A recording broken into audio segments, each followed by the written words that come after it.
भारत माता की, भारत माता की, मां करवल देई की, मां करवल देई की, तरकुलहा देवी, बुढ़िया माई, गुरु गोरखनाथ और देवरवा बाबा की धरती से हम रउवा सबके प्रणाम करतानी। साथियों, कल छठे चरण का मतदान भी खत्म हो गया है। अब आप लोग इजाजत दें तो मैं बोलना शुरू करूं। आप 2 मिनट आपका चलिए हो जाए।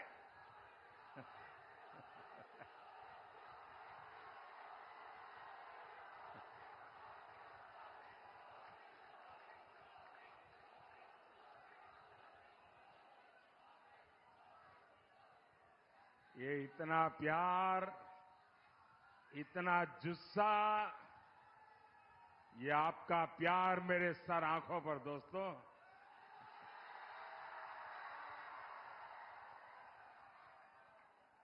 ये नौजवान तो हमारे जिगर के टुकड़े हैं जी।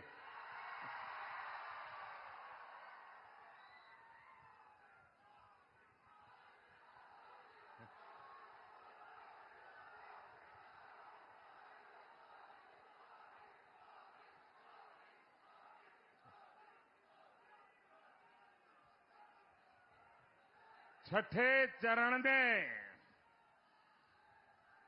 इंडी गठबंधन के छक्के छुड़ा दिए हैं।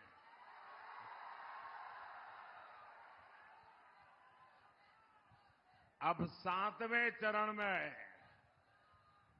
इंडी वालों पर पूर्वांचल का प्रहार होगा और पूर्वांचल का प्रहार जिस पर हुआ वो मैदान से भी बाहर जाकर गिरता है। आपका उत्साह एक ही बात कह रहा है। फिर एक बार, फिर एक बार, फिर एक बार, फिर एक बार। साथियों, 4 जून 2024 ये तारीख भारत का भविष्य तय करने जा रही है। अमृत काल के संकल्प, विकसित भारत का निर्माण, 140 करोड़ सपने 4 जून को देश एक नई उड़ान के लिए पंख फैलाएगा। इसलिए करोड़ों लोग 4 जून का इंतजार कर रहे हैं। जो करोड़ों लोग 4 जून का इंतजार कर रहे हैं, 3 करोड़ गरीब जिन्हें आने वाले सालों में पक्का घर मिलेगा, उन्हें 4 जून का इंतजार है। 70 साल की उम्र से ऊपर के वो बुजुर्ग जिन्हें अब 5 लाख रुपए का मुफ्त इलाज मिलेगा, उन्हें 4 जून का इंतजार है। वो करोड़ों युवा जिन्हें मुद्रा योजना से अब 20 लाख रुपए की मदद मिलेगी, उन्हें 4 जून का इंतजार है। स्वयं सहायता समूह से जुड़ी 3 करोड़ बहनें जब लखपति दीदी बनेगी, उन्हें 4 जून का इंतजार है। देश के करोड़ों लोग जिन्हें पीएम सूर्यघर योजना से मुफ्त बिजली मिलेगी, उन्हें 4 जून का इंतजार है। देश को पता है 4 जून से ही भारत के तीसरी बड़ी अर्थव्यवस्था बनने का काउंटडाउन शुरू हो जाएगा और दुनिया की तीसरी बड़ी अर्थव्यवस्था बनने का मतलब है हर भारतवासी के पास आगे बढ़ने के ज्यादा मौके, हर भारतवासी के पास अपनी आय ज्यादा बढ़ाने का मौका। 4 जून को बुढ़वा मंगल के दिन हनुमान जी के आशीर्वाद से भारत की एक मंगल यात्रा की नई शुरुआत होगी।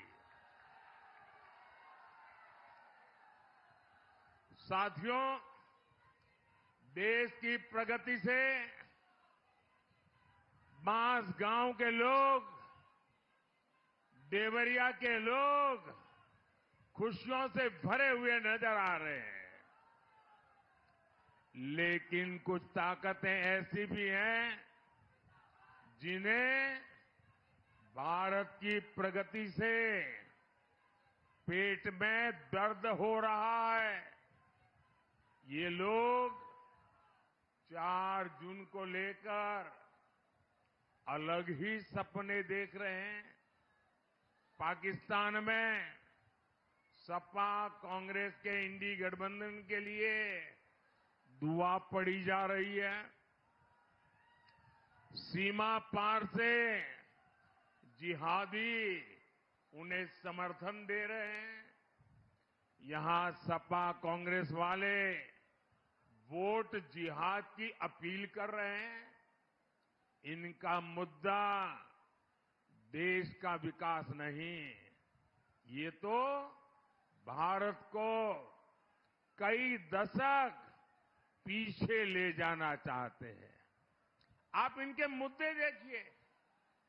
इंडी जमात कह रही है ये सरकार में आएंगे तो कश्मीर में फिर से 370 लगाएंगे। ये बंटवारे के पीड़ितों को नागरिकता देने वाला सीएए कानून रद्द करेंगे। आप मुझे बताइए ये किसका एजेंडा है? यही तो भारत विरोधी ताकतें भी चाहती है। फिर इंडी वाले भी यही क्यों चाहते हैं? साथियों, कांग्रेस ने हमेशा देश की सुरक्षा के साथ खिलवाड़ किया। अभी एक और चौंकाने वाला खुलासा हुआ है। आपको पता है ना, हमारे देश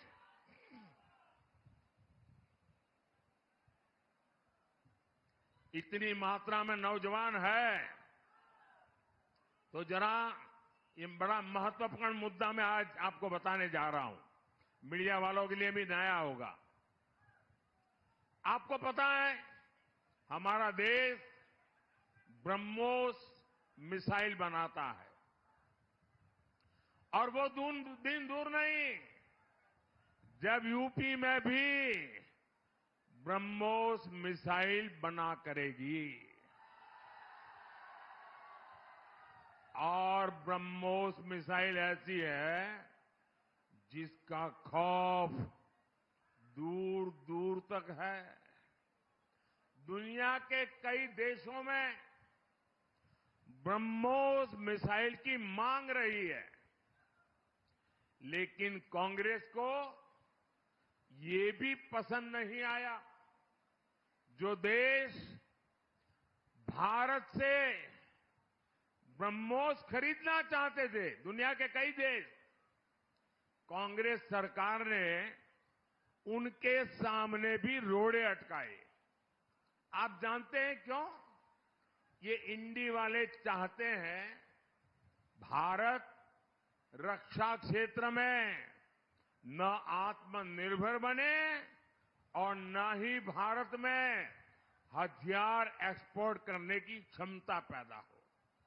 ये इंडी वाले चाहते हैं विदेशी हथियारों की डील होती रहे, इनकी दलाली आती रहे, बॉफोर्स घोटाले होते रहे, ऑगस्ट वेस्टलैंड घोटाले होते रहे, बुकपात्रोची मामा को वो वाला खेल कांग्रेस जारी रखना चाहती थी। लेकिन भाइयों बहनों, आज हम रक्षा क्षेत्र में आत्मनिर्भर भारत की ओर मजबूती के साथ आगे बढ़ रहे हैं। हमारे यूपी में डिफेंस कॉरिडोर बन रहा है।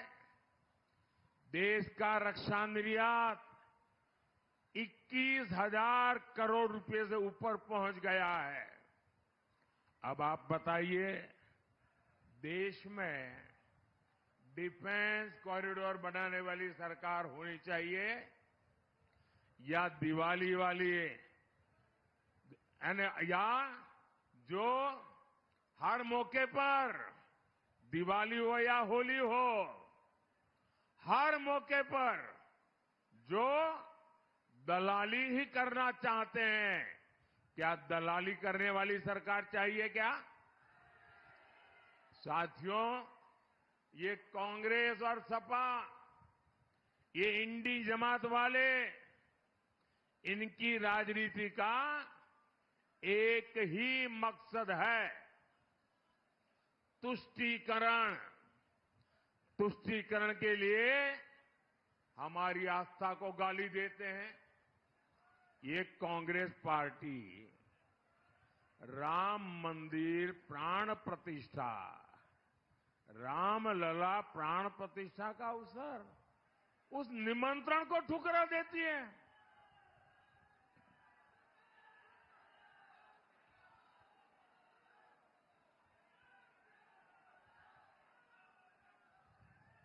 इंडी जमात वाले राम मंदिर को अपवित्र कहते हैं। सपा के नेता राम मंदिर को जाना, उसको पाखंड बताते हैं। मैं आप लोगों से पूछता हूं, मुझे जवाब देंगे ना आप लोग? राम मंदिर को गाले देने वालों को पूर्वांचल में एक भी सीट मिलनी चाहिए क्या? किसी भी बूथ में उनको वोट मिलना चाहिए क्या?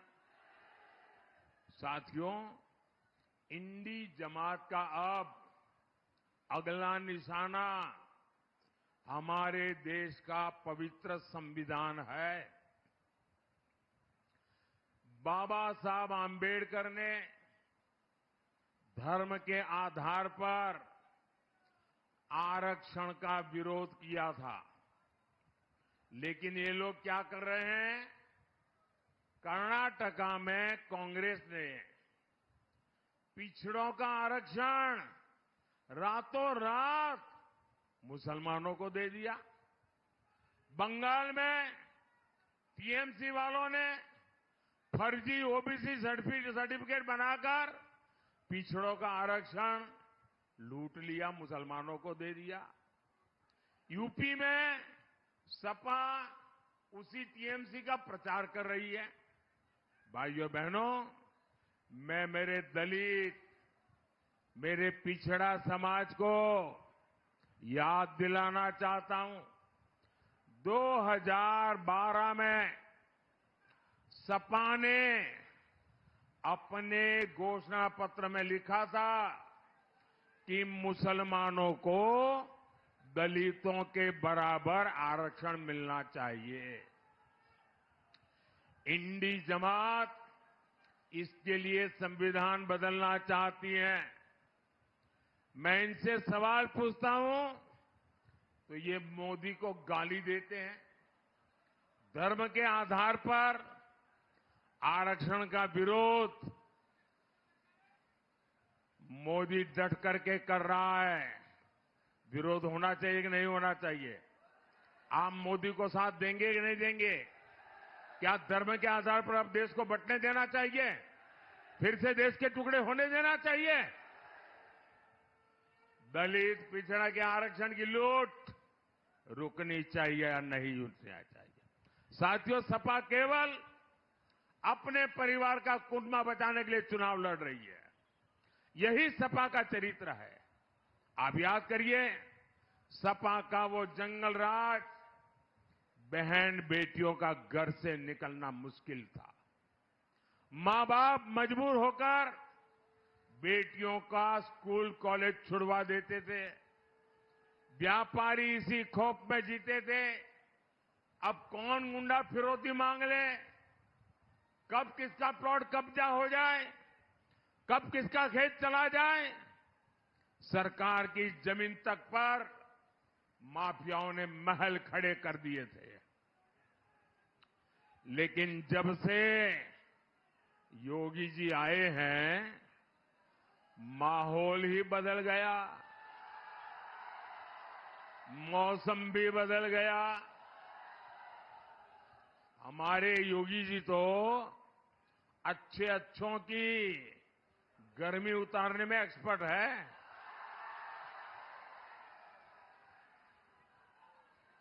अब माफियाओं की मौज खत्म हुई है। उनके महलों की जगह गरीबों के लिए घर बन रहे हैं।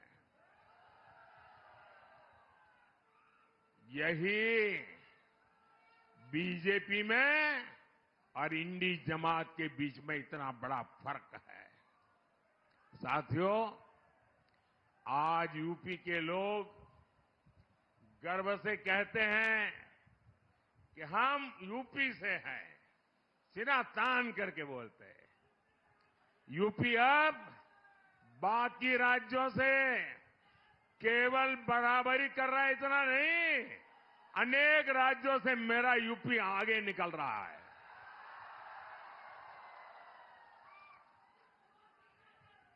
मैं यूपी का सांसद हूं, आपका पड़ोसी हूं। मुझे गर्व हो रहा है कि आज मेरे यूपी में देश के सबसे ज्यादा एयरपोर्ट वाला राज्य मेरा यूपी है। सबसे ज्यादा एक्सप्रेसवे वाला राज्य मेरा यूपी है। सबसे ज्यादा शहरों में मेट्रो मेरे यूपी में बन रहे हैं। बदलाव कैसे आता है, ये बांसगांव, देवरिया और गोरखपुर के लोग खुद देख रहे हैं। पूर्वांचल एक्सप्रेसवे के साथ गोरखपुर लिंक एक्सप्रेसवे, सीतामढ़ी से अयोध्या तक राम जानकी मार्ग, सहजनवा दोहरी घाट रेल लाइन, ऐसे कितने काम इस क्षेत्र में चल रहे हैं। वंदे भारत ट्रेन यहां चल रही है। कुशीनगर और गोरखपुर केवल कुछ ही किलोमीटर की दूरी पर दो एयरपोर्ट इस क्षेत्र को मिले हैं।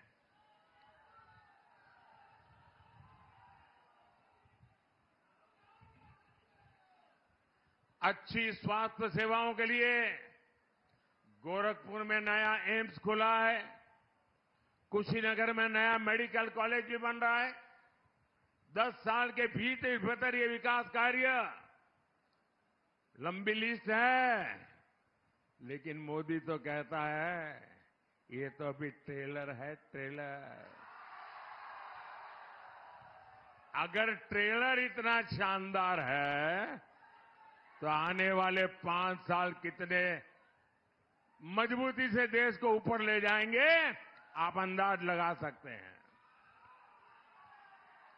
भाई और बहनों, पिछली सरकारों के शासन में यहां किसानों का बहुत नुकसान हुआ। अधिकांश चीनी मिलें बंद हो गई, किसानों को गन्ने की खेती छोड़नी पड़ी। हमारी सरकार सपा के इन गड्ढों को भी भरने का काम कर रही है। हमने गन्ने के लिए एफआरपी बढ़ाया है। गन्ना किसानों का हजारों करोड़ रुपए का बकाया चुकाया है। बांसगांव, देवरिया के किसानों को पीएम किसान सम्मान निधि के भी 1,500 करोड़ रुपया मिले हैं।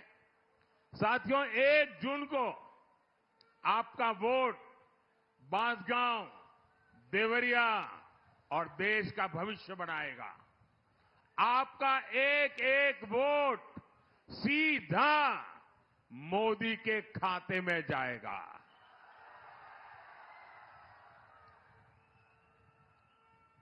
बांसगांव से मेरे साथी भाई कमलेश पासवान और वहीं रहिए, और देवरिया से युवा साथी भाई शशांक मणि त्रिपाठी, इन्हें भारी बहुमत से जितवाना, ज्यादा से ज्यादा वोटों से जितवाएंगे, ज्यादा से ज्यादा मतदान करवाएंगे, सारे रिकॉर्ड तोड़ेंगे, सभी पोलिंग बूथ में जीतेंगे।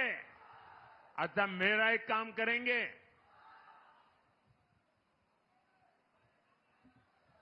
बड़े कमाल के लोग हो यार, इनके लिए बोलता हूं तो जोरों से बोल रहे हो, लेकिन मेरे लिए कहा काम करोगे तो ठंडे पड़ गए। ऐसा कैसा भाई, बताओ मेरा एक काम करोगे? ऐसा नहीं, दोनों हाथ ऊपर करके बताओ। अरे मेरे जिगर के टुकड़े इतने यहां है, जरा दम लगा के बोलो ना। मेरा एक काम करोगे? देखिए, हर गांव में, हर इलाके में देवस्थान होते हैं, तीर्थ स्थान होता है। आप वहां जाना, मेरी तरफ से मत्था टेकना, मोदी की तरफ से, और परमात्मा से आशीर्वाद मांगना है। मांगेंगे, मत्था टेकेंगे। मोदी के लिए आशीर्वाद नहीं चाहिए, मोदी के परिवार के लिए आशीर्वाद नहीं चाहिए, विकसित भारत बनाने के लिए आशीर्वाद चाहिए। करेंगे, पक्का करेंगे। बोलिए भारत माता की, भारत माता की, भारत माता की। बहुत बहुत धन्यवाद।